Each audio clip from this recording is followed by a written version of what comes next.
Happy Monday.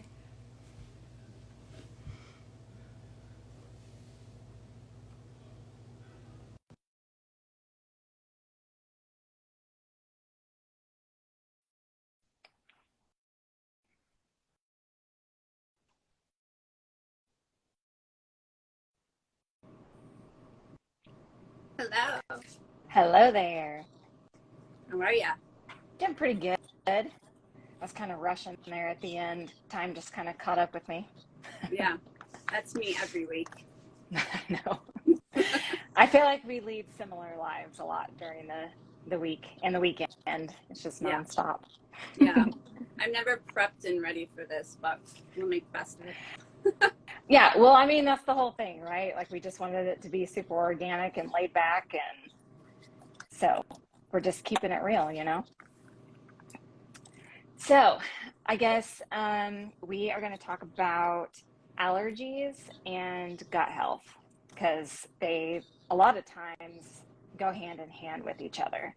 And there's food allergies and then there's environmental allergies. So, which one would you rather talk about first? Whatever you want to do. Allergies in general. If we want to talk food allergies first, maybe. Okay, yeah, let's dive into that. Okay. So, I hear a lot of people, especially kibble fed dogs, have a lot of food allergies. And it's really hard for them to figure out what's causing it. And I can totally get with that because there's so many different foods in kibble and there's different sourcing and you don't know, where it's coming from. But there's also food allergies with raw fed animals too. Yeah. So let's dive down into, I guess, what are some reasons for We should allergies? probably differentiate too between an Mhm. allergy and an intolerance or a Yeah. sensitivity, because I think especially with the food side, we see a lot more sensitivity slash intolerance, whatever you want to call it, Yeah. over actual allergy. Yeah. Like actual food-borne allergy with dogs, with cats, is pretty rare. I mean, they certainly can be born with it, or they can't even develop it in life. But they're super rare in comparison to the number of dogs and cats that have what I would call a sensitivity or an intolerance. And they show up a lot in the same type of symptoms, so it can be hard to differentiate between them. But the difference is an allergy, a true allergy, typically is going to result in some sort of over response that could be life threatening, even. Whereas a sensitivity can be just an inflammatory response in the body in some manifestation, whether that's on the skin or in the gut. So there's a big difference. And I think a lot of people are calling, like they'll say, my dog has a chicken allergy.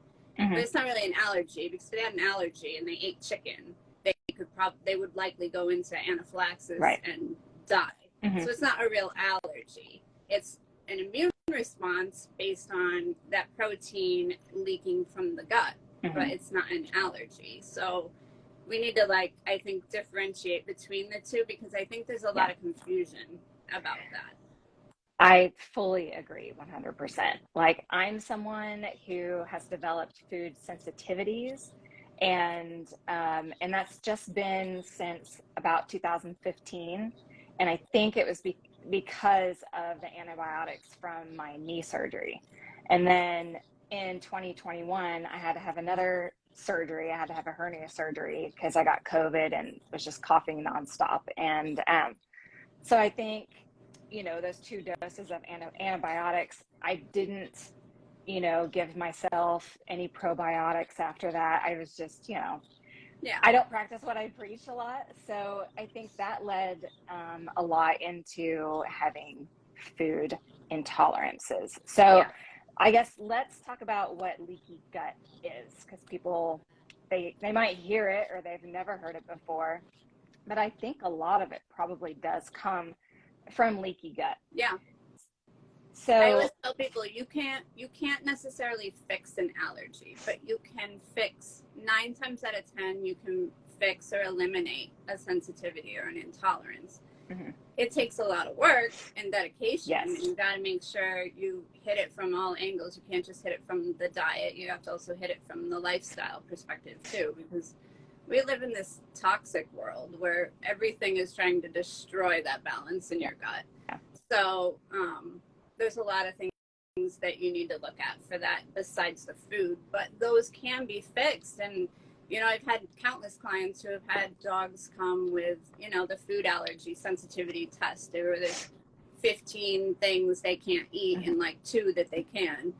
And, you know, you can eliminate those triggers, those antigen responses that the body's giving from those foods if you simply reduce inflammation, give it time to heal, get that gut lining sealed back up, and then you can start introducing all those foods that you were having trouble with in small amounts, and the body will no longer see that as something that shouldn't be there.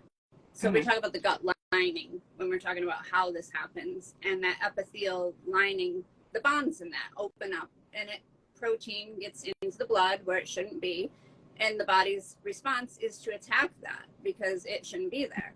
So that's how you develop those sensitivities. So if you have a dog who has a sensitivity to, say, beef and chicken and turkey, every time you feed those things, those proteins are leaking through that gut barrier, and the body's recognizing those as something that shouldn't be in the blood, and it's attacking them. So you get that inflammation response that shows up in the skin and in the GI tract. If you seal that gut back up, though, you can stop that from happening, which is different from an allergy, where that's an immediate response that the body's going after is within minutes of when it gets inside the body. It's a difference. It's the same symptoms a lot of times, but there's a very clear difference. Right. And so let's talk about the allergy tests too, because people think that that's like a tried and true test as well. And it's not. It's just like it's a snapshot in time of what your body is doing at that exact moment that you're drawing blood or doing the test.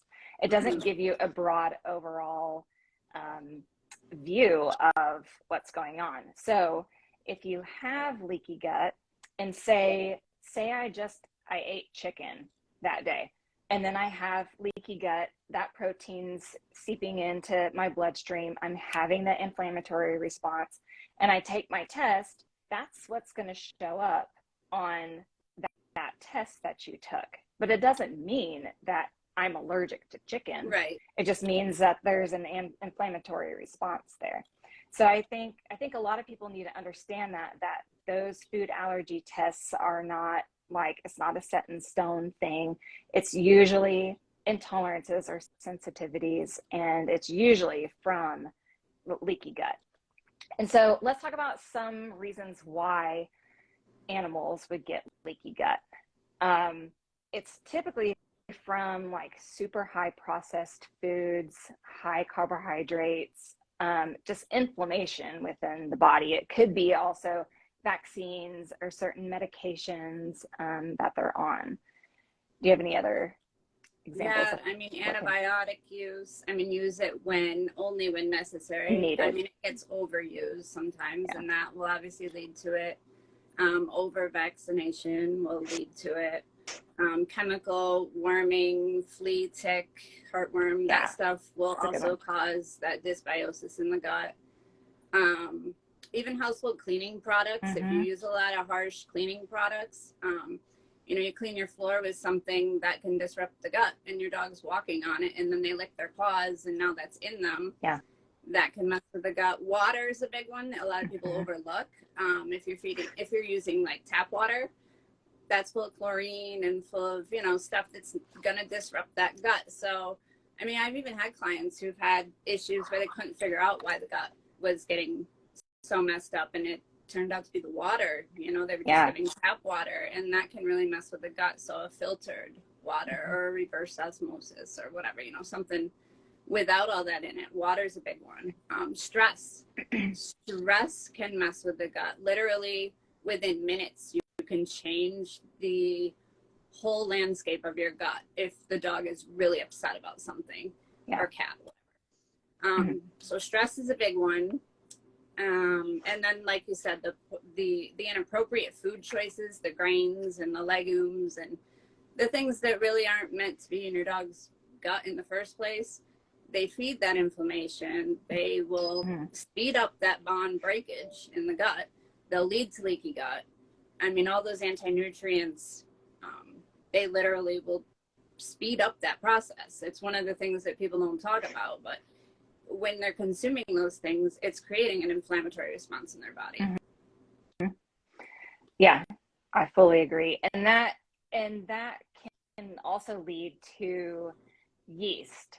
You start to see a lot of yeast in the ears and on the skin and stuff. And so, you know, again, I think it mainly comes down to what the gut is doing. The gut makes up like 80 to 90% of the immune system. So typically, if you see an allergic response or a sensitivity, the main focus, I guess, would be diet, and then look at other outside factors, like you mentioned. I mean, even like your pet's beds, if they're coming from like PetSmart or Walmart or, you know, whatever big box stores, they're going to have flame retardants on them. They're going to have, they're manufactured in some facility overseas. And there's just, I mean, that's where they sleep. They're going to have all this toxic stuff that they're just ingesting into their bodies and another one is a lot of people that walk their dogs through neighborhoods where a lot of people treat their lawns. That's a big one, which is a hard one to eliminate when people say, I got to walk my dog. But if you're walking them through a neighborhood where, you know, everybody treats their lawn, then that's going right through the dog's paw pads into their system every time you walk them through there. And that's going to mess with the gut. You know, if you're going to feed produce, go for organic, because all of the nasty stuff that's in the non-organic produce is going to mess with the gut too, you know? You look at dogs that eat kibble and the glyphosate amounts in their bodies, staggering. Scary. It's scary. Even in human food, it's so scary. Okay, so I guess allergy, like a true allergy, your pet, I guess you want to watch out for signs of anaphylaxis. What are some other, I mean, they're still gonna have itching and stuff like that too. So I guess what's a good way for people to differentiate between a true allergy and sensitivities, in your opinion? It's a much more severe reaction when it's an allergy. So, I mean, you can get an allergy, you can go to the vet and do an actual like blood test to find out if you have, you know, you need to look at those IgE numbers and see if you actually are having a true allergic response. But 9 times out of 10, if a dog or a cat is truly allergic to something, it's going to be pretty severe. You're going to end up at the vet anyway, because there's something going to be seriously wrong with your animal. The rest is all which there's varying degrees of sensitivities. And you can have technically a leaky gut go on for years and not know it, because it doesn't always produce an immediate response. It gets to a point where it gets overwhelmed, and you might notice things like if your dog or your cat gets sick more often, because that the immune system is constantly keeping that leaky gut in check, so it has less resources to go when it's exposed to some sort of pathogenic, you know, virus or bacteria or whatever. So if your dog has trouble eating things, and, you know, I mean, dogs can get salmonella and all that stuff, but that usually only happens when they have some gut issues in the first place, and the immune system doesn't have the extra resources to go in there and deal with it the way it should. Yeah, totally agree. Okay, so some, I guess, sensitivity symptoms that people will see, we've touched on a few of them, are a lot of it's going to be skin. They're going to be itchy, scratchy. I think that's probably one of the most common signs. It's just that allergic dermatitis where they're just scratching the skin.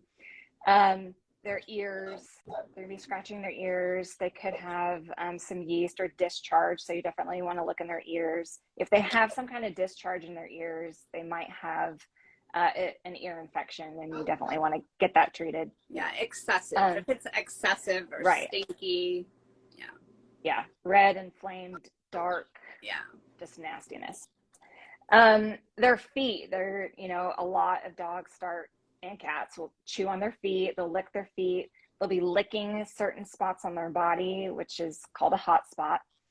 And hot spots, I guess, are, I wouldn't say like a yeast infection there, but it could be like a secondary infection. yeah. So It's a secondary localized topical infection. right.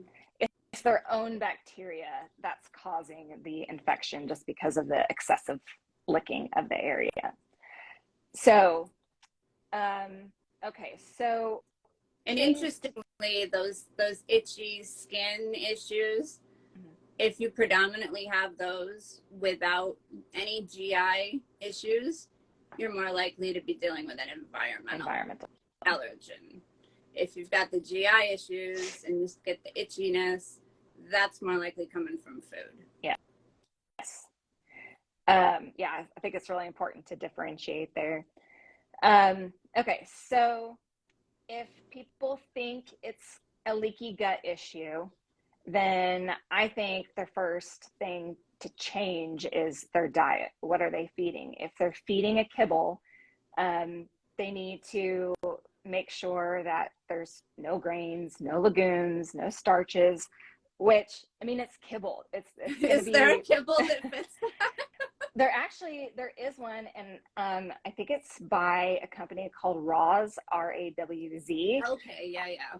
I think they have absolutely zero carbohydrate in there whatsoever. It is expensive, of course. All of the good ones are extremely not affordable. Yeah. So it's cheaper just to buy food. It is. It really is. But if that doesn't fit somebody's budget, they need to try to get the very best kibble that they can that has zero carbohydrates, zero grains in it. Oh yeah, and also like you said about leaky gut, it tends to get worse over time. So say your dog's like a year old and they have a little bit of itching, and then the next year when they're 2, now they're having a little bit more like itching, but it's a longer duration. And then as they keep getting older, it just seems to be like a constant thing. That's another sign that it could be leaky gut, is where it just progressively keeps getting worse and worse as time goes on. Some other things you can do to reduce the inflammation is increase the omega fatty acids. So I typically don't like giving any oils. I like to give no fish oils. Yeah. I like to feed whole fish. So, your cold water fish, your salmon and mackerel and sardines and anchovies. Herring. Is herring one of them? Yeah, herring. Yeah. I'm not a big fan of coconut oil. I do like MCT oil. MCT is actually really beneficial if you've got leaky gut, because it actually contributes to repairing that gut lining. So if I've got a dog or a cat with leaky gut, I will incorporate that every time, because it's really beneficial in helping heal that gut. And it also helps battle yeast naturally too. Yes, without having the bad side effects of raising your bad cholesterol. Yeah, I mean, it passes through that blood-brain barrier directly, because it's just, it's a medium chain fatty acid, which it's so good. I don't like coconut oil. I mean, if you're gonna feed it, fine, but just know that it's not providing a bazillion benefits, and it's not some miracle. You're not getting omega-3s from it. You're not, I hear a lot of crazy stuff about coconut oil, and it's just, it's a saturated fat, really. Yeah. That's about all it's good for. I really like it topically. I do like coconut oil topically. Yeah. But internally, I would rather do MCT oil. Yep. Okay, and then people, like you touched on earlier, they need to make sure that the water's clean. A lot of tap water has fluoride and all kinds of other nasty stuff in it. So vaccines, those can definitely disrupt the gut. And I know some areas they're required by law to give vaccines. So, I mean, obviously people have to do what they have to do, but they can also give, I guess, like organ supports along with that. So like milk thistles are really good anything that supportive. helps support that detox pathways you should use. If you have to give vaccines, then you should definitely support the detox pathways in the body, and it'll help eliminate a lot of the potential negative side effects. Yeah. And if you don't have to give vaccines, I always recommend doing titer tests, because a lot of the times the puppies are still protected from the mama for quite a long period of time afterwards. So I always recommend doing titer tests to see, you know, what your pet really truly needs. Yep. Let's see. Oh, and so if it's more like environmental, I typically think like paw chewing is probably most likely environmental. So like you said, there's pets going around the block. They're in pesticides a lot. They're bringing that into the house. So just an easy thing to do is just rinse them off.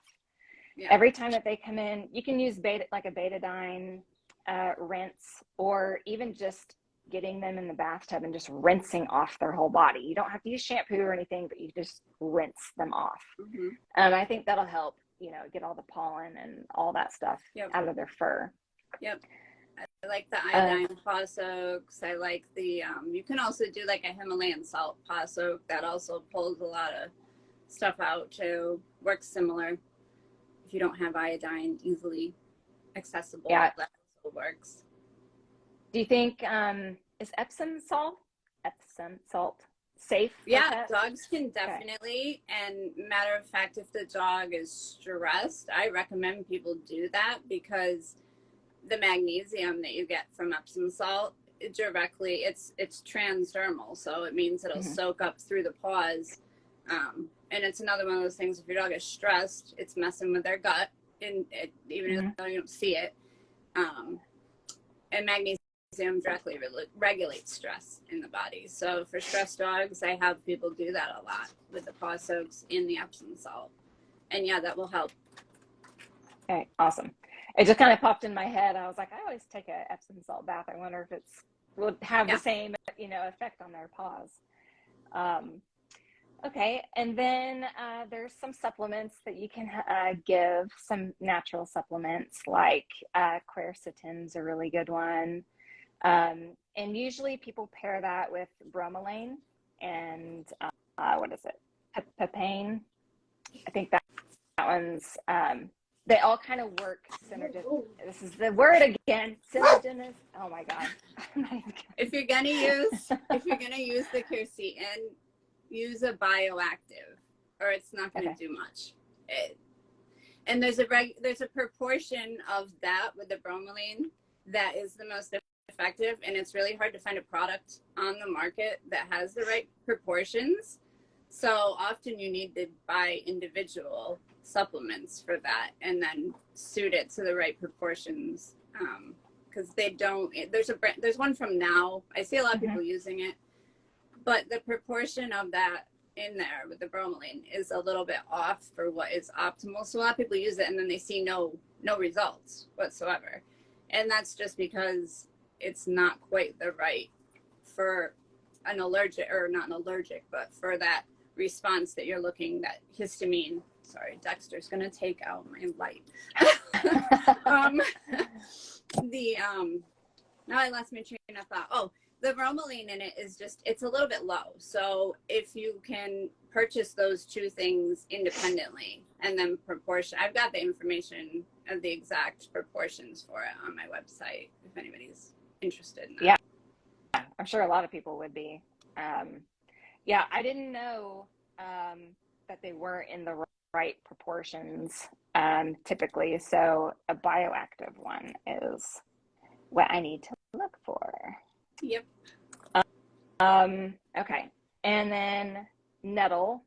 Nettle's a really good, like stinging nettle. That's a really good one. That one's in Bug Off, which is like one of the main ingredients in there. So that's why it also helps to reduce environmental allergies. And vitamin C is often given with the others just to kind of have a whole broad spectrum that all work together. It helps the other stuff work. It helps facilitate how it gets, All right. That's all I had on my notes for that.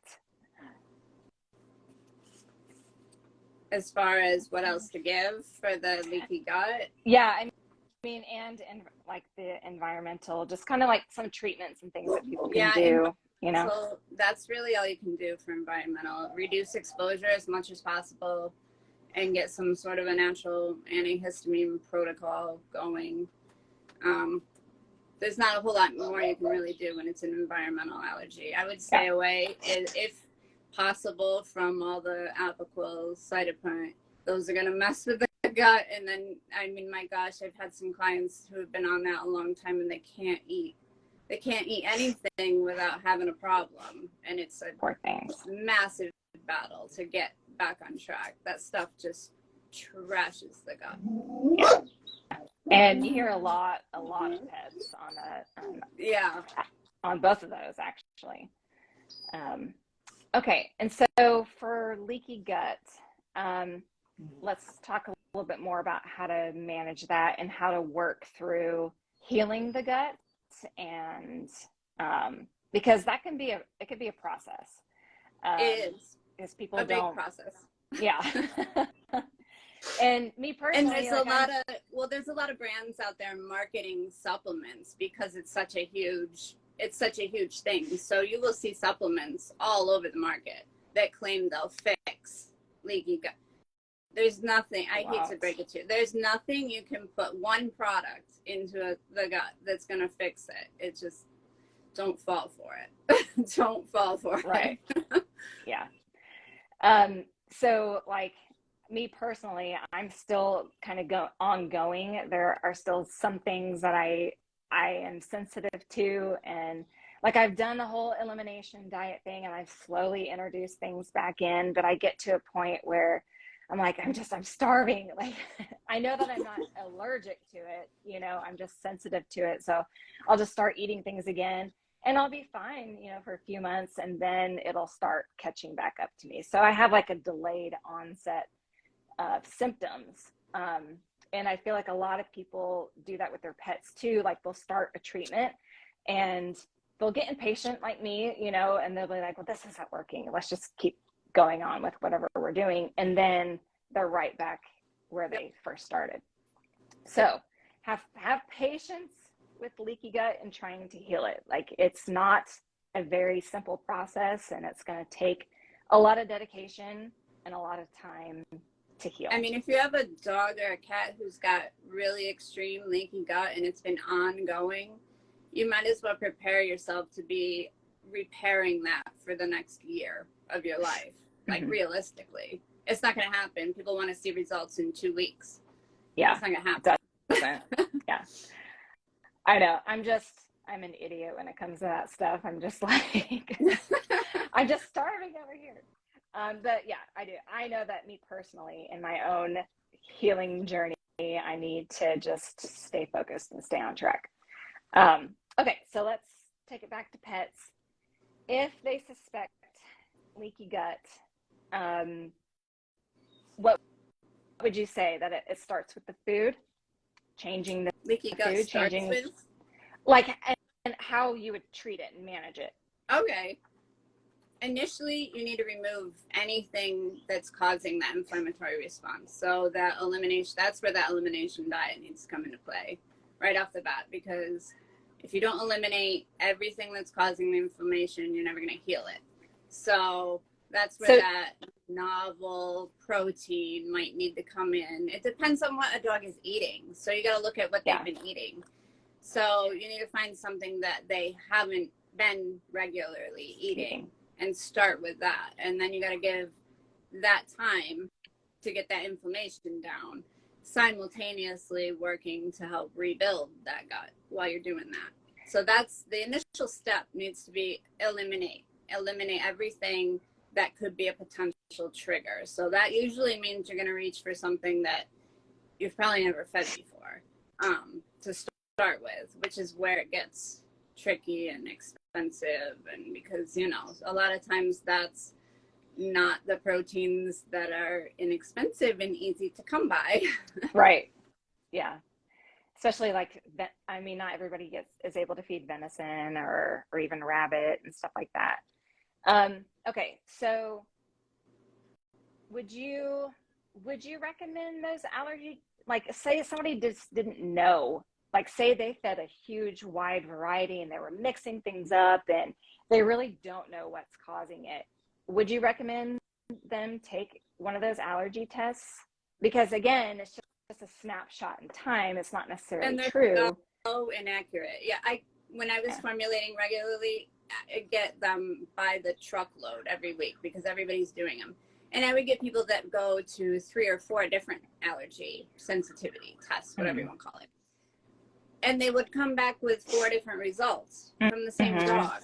Yeah. So, and then they would come back with results of showing sensitivities to things they've never fed. Which, how does that happen? That doesn't happen. You can't have an immune response to something you've never been exposed to. Yeah. So I kind of call BS on those a little bit because I've just seen this circle of perpetual, somebody gets one, then they totally avoid everything that's on it. And maybe things settle down, maybe they don't. If they do settle down, then eventually they start seeing symptoms again a lot of times, so they do another one. And then the test comes back with a whole new set of things that you can't feed. And it just seems like this perpetual circle of not getting anywhere with them. Yeah. Sometimes you just by chance maybe get one done, and the stuff that it says to eliminate is what you needed to eliminate, but it's not always the case. And if you're going to do one, I wouldn't waste my time with anything other than maybe Dr. Dodd's NutriScan, which is stupid expensive, but it's probably the most accurate. The only one I'd even put even a little bit of weight on as far as those tests go when it comes to the dogs and the cats. I just don't think the other ones, I've just seen it too often. People bring them to me all the time and they say, my dog can't eat this, this, and this. And I said, have you ever fed this? No. Well, then you don't know. You don't know. You have to feed it. And a lot of times they come back with that high percent, you know, the different levels of what they can't eat. And it will say turkey is high response. You can't eat it. And I'll say, have you ever fed turkey? Once or twice. Did your dog have a noticeable response after eating it? I don't think so. We'll try feeding it. They take a week, feed turkey, nothing. So I'm like, well, then you can eat turkey. It's not the turkey. You need to really, there's no comparison for actually in real life. If your dog's going to have a response to something, you're going to notice it pretty quick. So just do a single protein, go through them, figure out what it is they're responding to. When you get a good, safe protein that you can feed for several weeks on end, forget about trying to make it some balanced, perfect diet. Just get something in there that they can eat that they're not going to respond to, and go with that for a while. You know, it's the one time when you want to avoid variety. Yeah. And I'm glad that you had said that, because I think that worries a lot of people, is they're like, when it's hard to source just a single protein in, say, rabbit liver and rabbit kidney and rabbit bones and rabbit, meat, it's hard for people to source all that. And so they get discouraged because they think that they have to feed this perfectly balanced meal day in and day out. And people just need to realize that it's okay. Like, this is just a little temporary blip in time where you're just trying to figure out and heal your pet's guts. and then, you know, after a bit, you're going to reintroduce those things. It's more important to bring that inflammation down and to seal that up, because you can feed the most perfect, let me use quotes there, perfect diet on paper or whatever. If the gut is messed up, it's not going to mean squat, because they're not absorbing nutrients properly. So you can feed a perfect diet if you've got a dog or a cat who has leaky gut, or they've got massive gut dysbiosis. It's not going to matter. They're not going to absorb and utilize the nutrients that they're getting properly anyway. So it's going to be an imbalanced diet still by default, just because the gut's not going to be absorbing it the way it's supposed to. Yeah, exactly. So, okay, so people need to start with a protein that their pet has never fed before. And I've always read that it needs to be at least 30 days. Is that pretty similar to what you I would say it takes at least 4 weeks to know for sure. And people give up too soon. They feed it for 2 weeks and then give up and move on. You definitely have cleared the majority of that inflammatory markers that could still be floating around in there by the time you reach 30 days. Okay. So that's a good point when they can start to reintroduce foods. Small. Yes. People small get portions. Excited and they go too fast. Yes. And they start adding too much too soon, and then they just got to start all over from square one all over again. Yeah. I had read that it was like you could, you know, reintroduce one food every 3 days. And I'm like, whoa, that doesn't make any sense to me, because especially if you had like a delayed reaction, you're not going to know if after 3 days whether that's causing the sensitivity or the inflammation or not. So I would say, I mean, I don't know. It's a long process. So I would reintroduce one of the foods and give it a couple of weeks. Yeah, do small pieces of something new.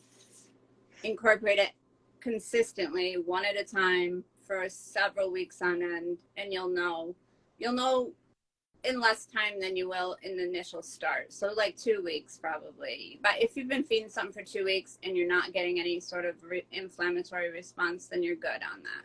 And you can start moving on to number 2. But it's got to be that slow process, because otherwise you're going to trigger something. You're going to need to start over. So small, when I say small, I mean like little tiny little piece of something. Give it to them, and then increase that slowly over those 2 weeks that you're feeding it by a little bit each day if they're not having a response. If you start to see any kind of response, get it out immediately. Get it out. That's how I teach people.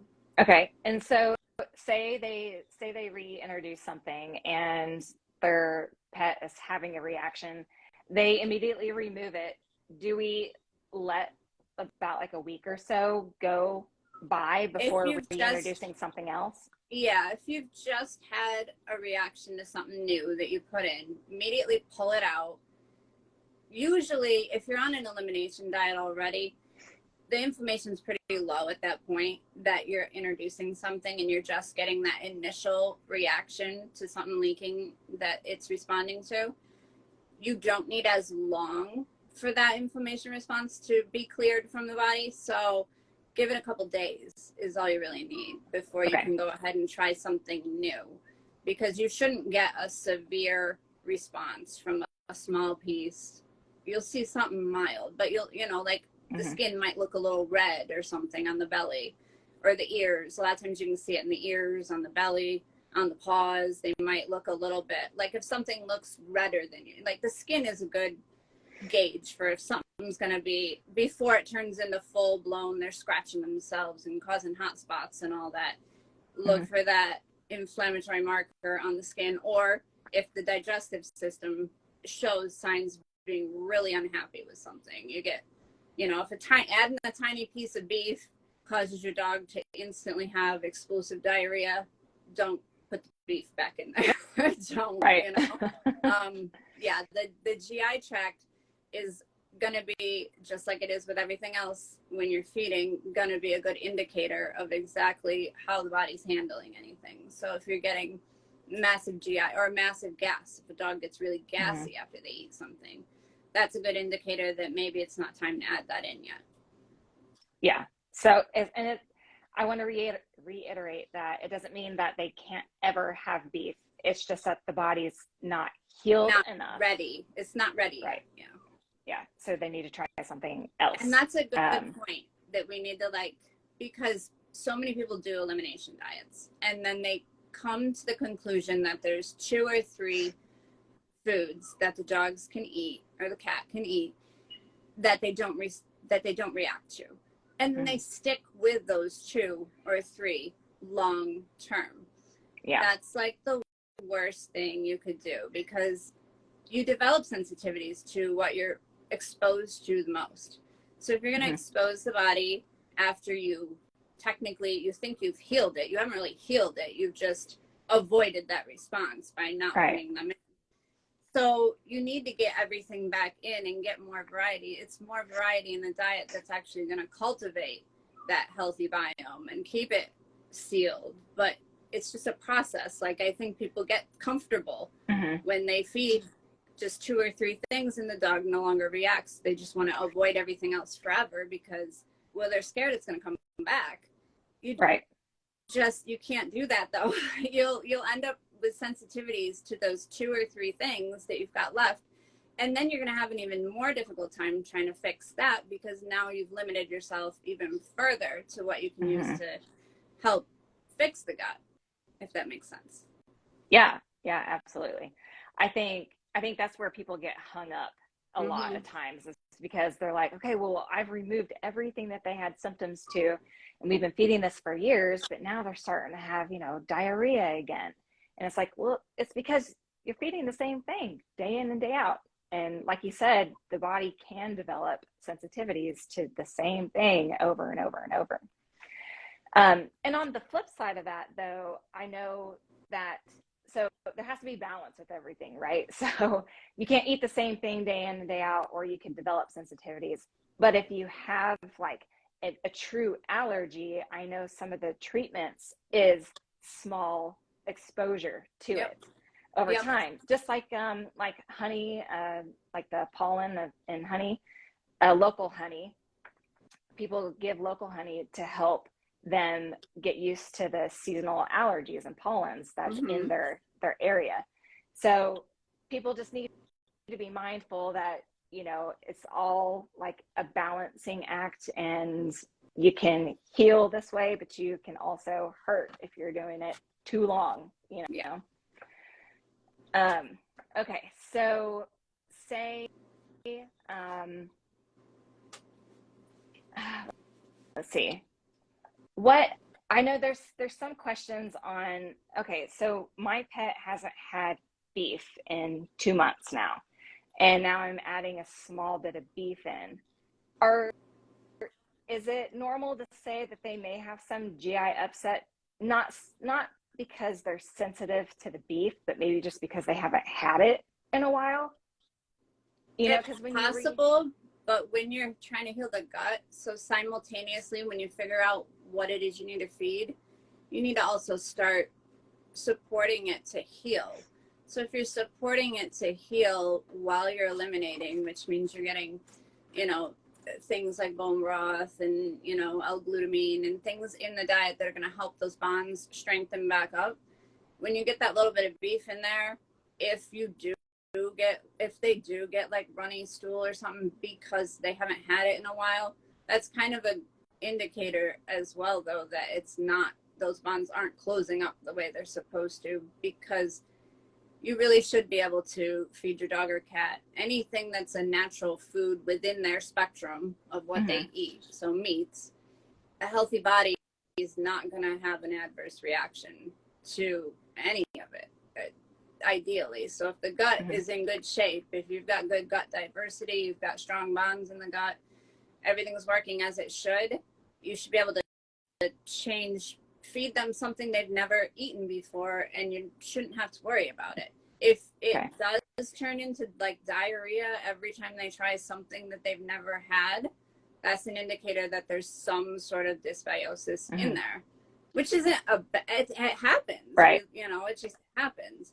The gut diversity changes on the daily. Like you can't, it's not the same every day. It changes every day. So, I mean, not to say that that's you doing anything wrong necessarily, because I think people get that impression that like, well, what did I do wrong? Why is it like this?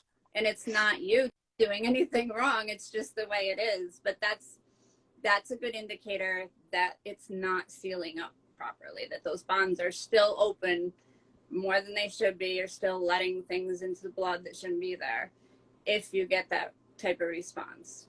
Regardless of if they have intolerances or whatever. That's like a good thing for people to, work on constant. Like that's one thing that I really focus on with kittens and puppies, because you develop all that stuff during that first year of life is so important. Exposure, give them exposure to as much diversity in their diet, get them out and get them exposed to the ground, the soil, that stuff. The biome is influenced by what they breathe in when they're outside. So, get them out, expose them to different areas. It changes the gut biome just by getting them into different environments where they're taking in microbes while they breathe. I mean, there's so much to it. It's such a vast and important system that influences everything in the body, literally everything. Yeah.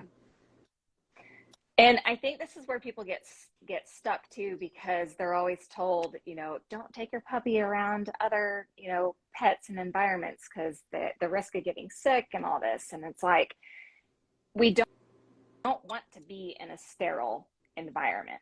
And that's kind of how society is today. Like we want everything clean and sterile, and it's not good for any of us. And people hear bacteria and they freak, but there's good and bad bacteria.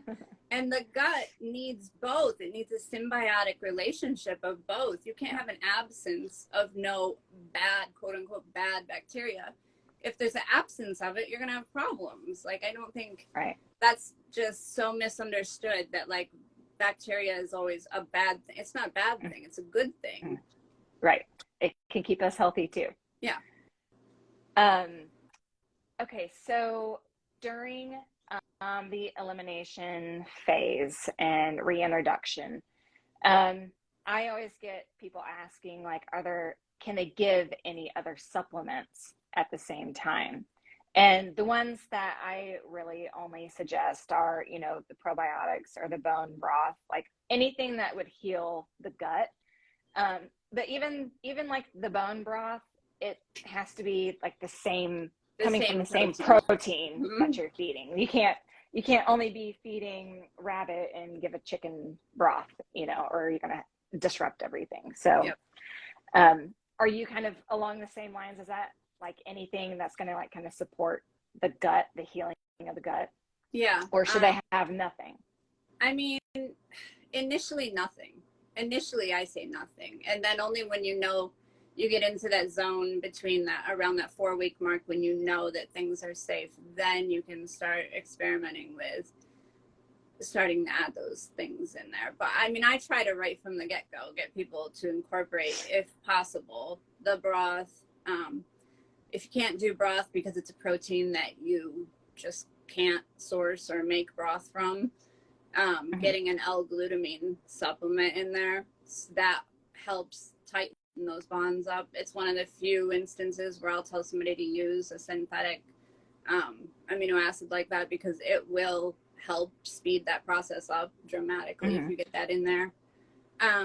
There's a product that I love from Ion Gut Health, and I've used it for years with my own pets, just as proactive,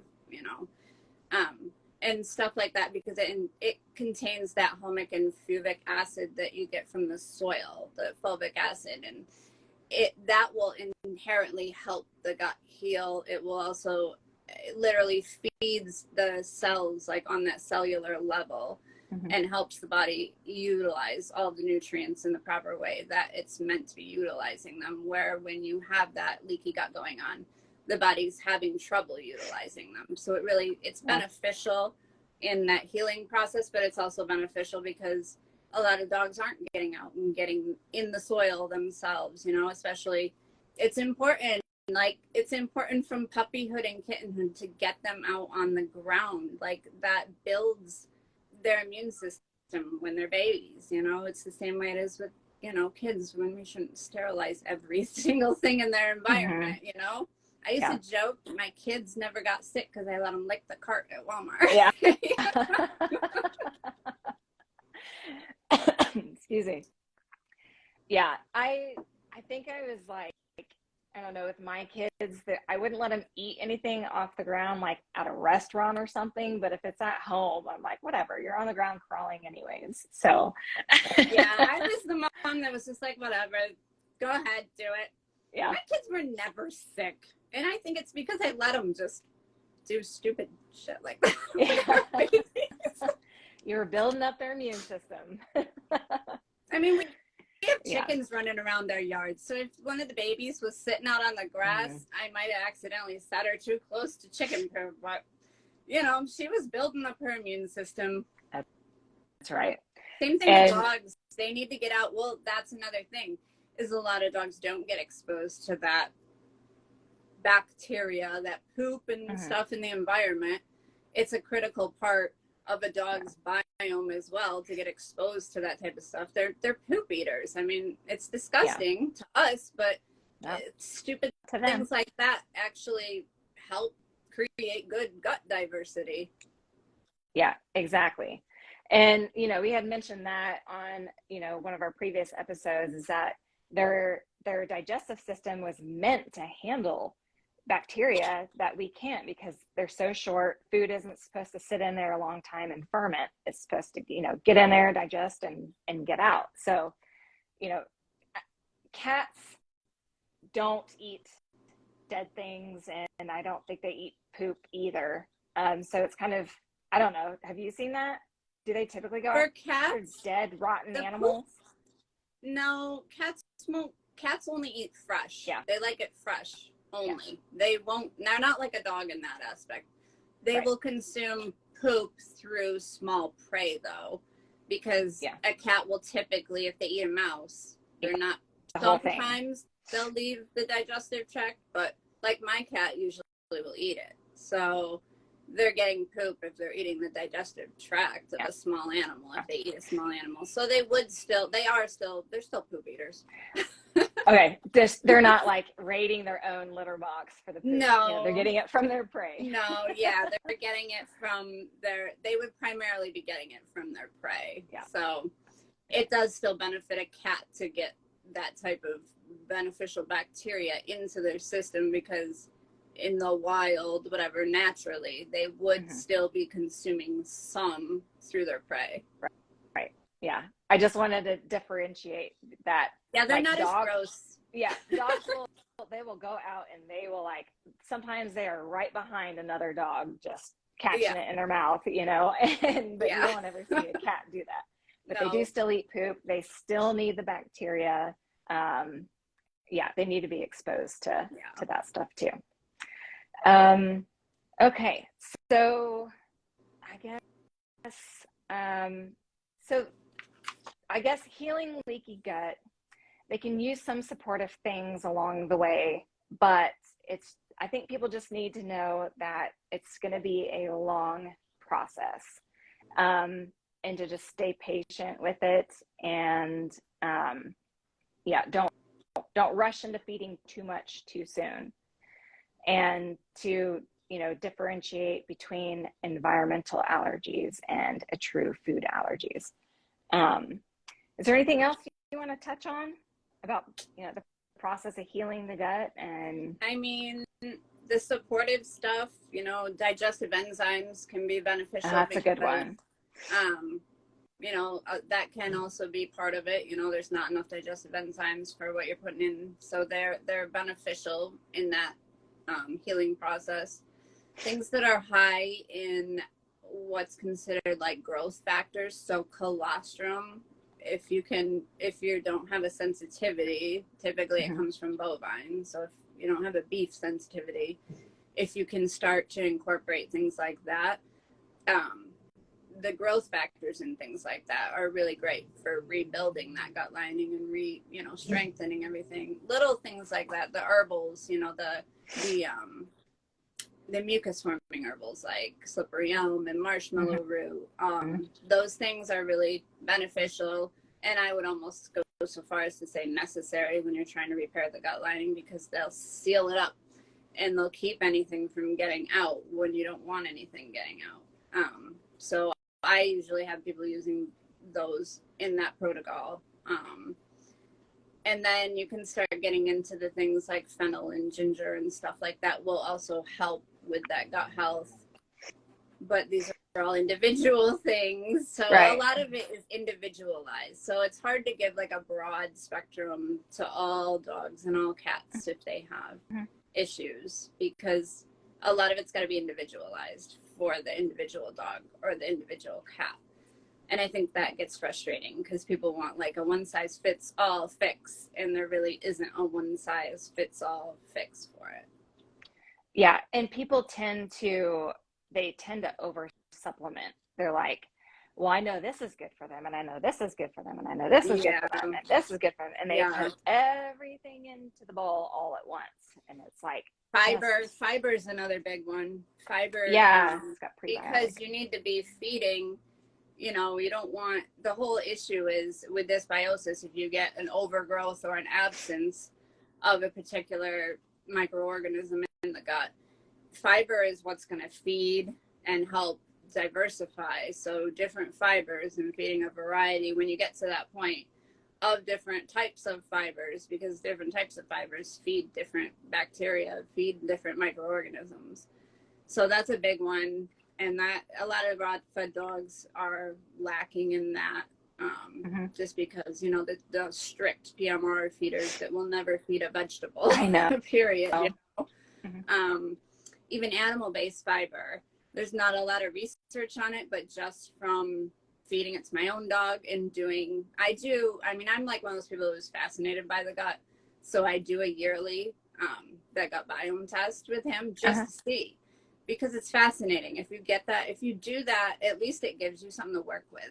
If your dog is starting to show symptoms of, maybe he's getting gassy, or, maybe something is giving him a little diarrhea. If you do that test and it shows they only have a small spectrum of bacteria that they look at, but they're the big influential ones. So if you get that test done and you see, it's very obvious if your dog has a complete lack or of something, or a massive overgrowth of one or the other, you can use that information to change what you're feeding them and alter it back, in a more favorable manner, which is something I've been doing with Dexter since he was a year old.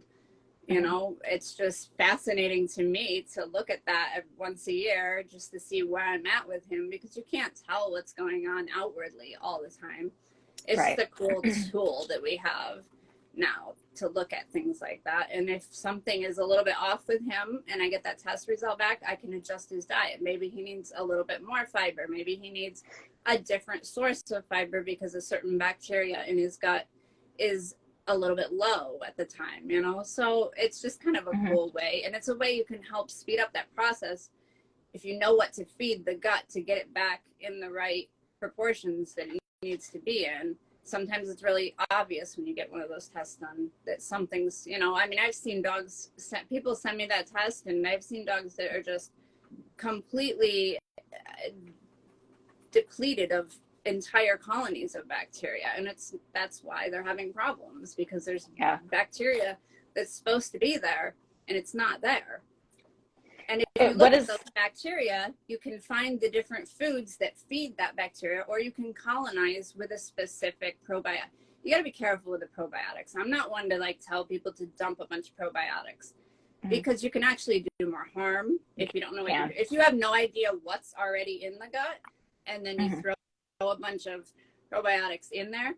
You could be feeding something that's already overpopulated. If you don't know, you're blind to know if you don't do that gut test first. Yeah, that's a really, really good point. I'm glad that you brought that up, because I see people just feeding the same probiotic over and over. And I'm like, probiotics are good, excuse me, but they also want to be really well-rounded and have a really good variety. Mm-hmm. So that test, is it the doggy biome test? Yeah.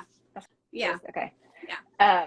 It's cheap yeah, too. It's so $75 once a year to find out information that it's like being able to peek inside there and see what's going on. yeah, that's awesome. I'm probably going to do that just because I'm curious too. But yeah, so people, they need to realize that, and there's also a difference between like dairy-based probiotics and soil-based probiotics, and there's prebiotics, and again, fiber can contain prebiotics, and Vegetation contains prebiotics, yeah. you know. Fermented things, and yeah. And so probiotics, I mean, you got to be careful with them because there's so many products on the market, and some of them, I just tell people, like, you might as well just throw your money in the garbage because it's not gonna, some of those powdered probiotics, the translation of what actually will colonate in the gut is just so minuscule that it's not even worth your time to do it. So source on that matters. Food is always going to be the best source if you can incorporate food, fermented foods. You know, it's always going to work better than any of the pills or the powders are going to work. Yeah, absolutely. All right. All right, we are coming up on an hour. I know some people dropped some questions. I'm going to try to go back, and if anybody has any more questions over today's episode, please comment. I'm going to try to go back through. Let's see.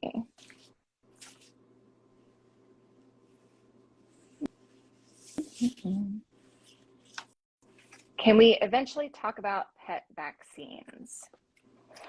Thoughts on yearly vaccines? Is it really necessary? Sure, we can make an episode about it. See, my golden suddenly has horrible hot spots on his belly, and he had his yearly vaccines about a month ago.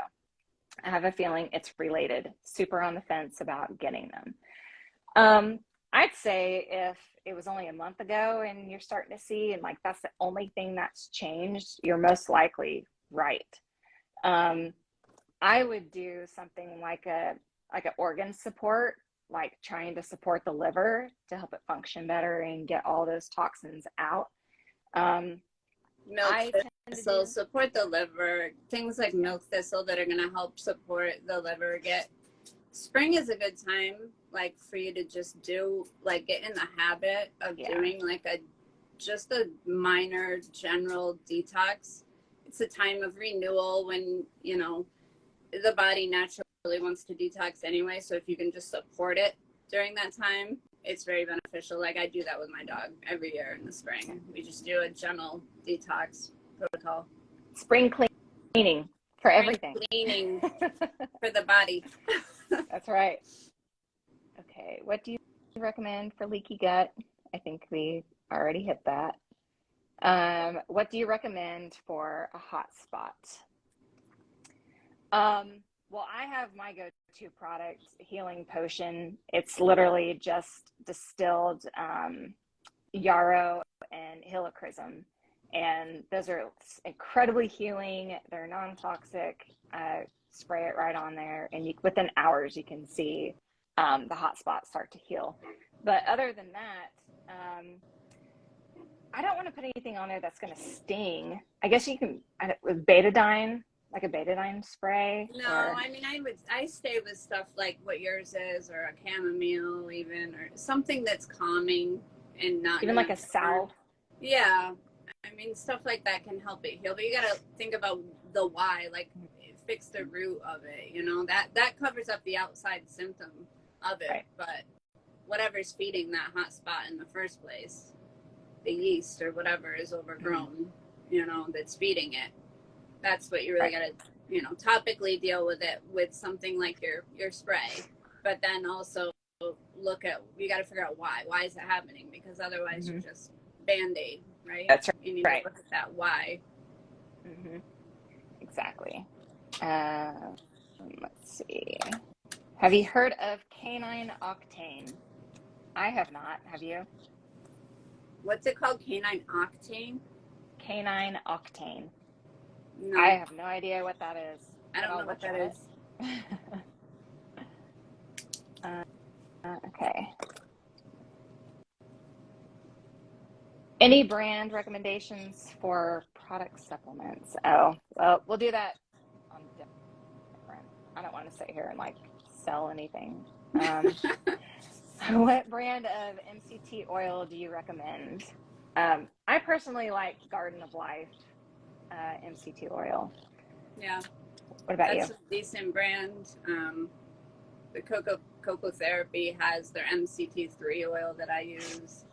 Um, anything that's organic. Stick with organic though when it comes Mm-hmm. to that. But really, I say certified organic. There's a yes, difference between something yes, being yes, labeled organic versus having the seal. yes. And I'll use my products like this. Okay, so I use all certified organic ingredients in my supplements, but the supplements themselves do not have the USDA seal on them.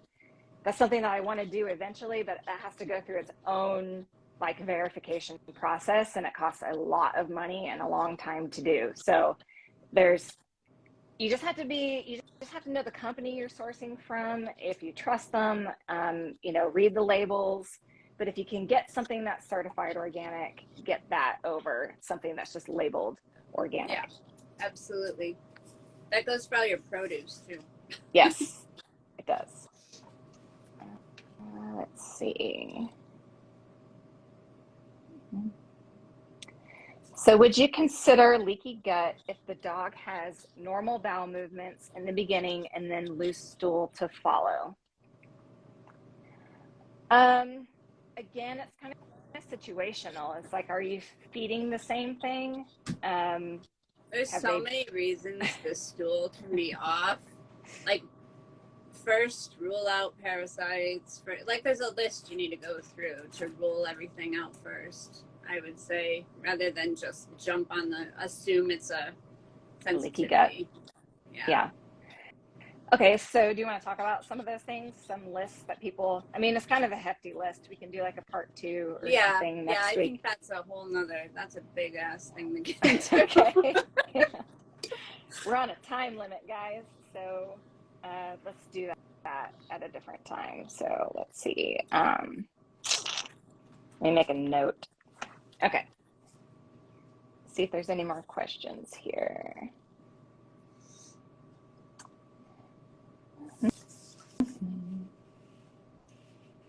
Okay, I think that's it. All right, Erin, it has been lovely. I think we'll come back. I don't know if we're going to still cover allergies next week or not, but we can talk offline about that and figure it Yeah. out. But as always, thank you for the conversation. Hopefully, oh, hold on. So I've been through the ringer ruling everything out, Erin. I'm happy to email you. Yeah. I mean, I do direct gut health consultations that are long, like stay in contact with you for a full year. Man, maybe I need to hire you just for me. Because you need it. You can't just throw I something know. at a dog or a cat, and you need like a good solid year to get everything back in the right proportions. Yeah. I think, yeah, that's one of the main things. People just need to realize that there's not just like a pill that's going to fix everything in 3 days. People need to stop getting away from the immediate responses, because definitely natural is going to heal you, but it's just going to take time. So just Patience, have lots of patience. patience. Yeah. Yeah.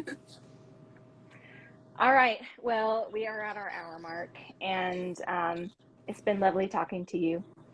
I hope you have Lovely. a good day. Yeah, Well, you too.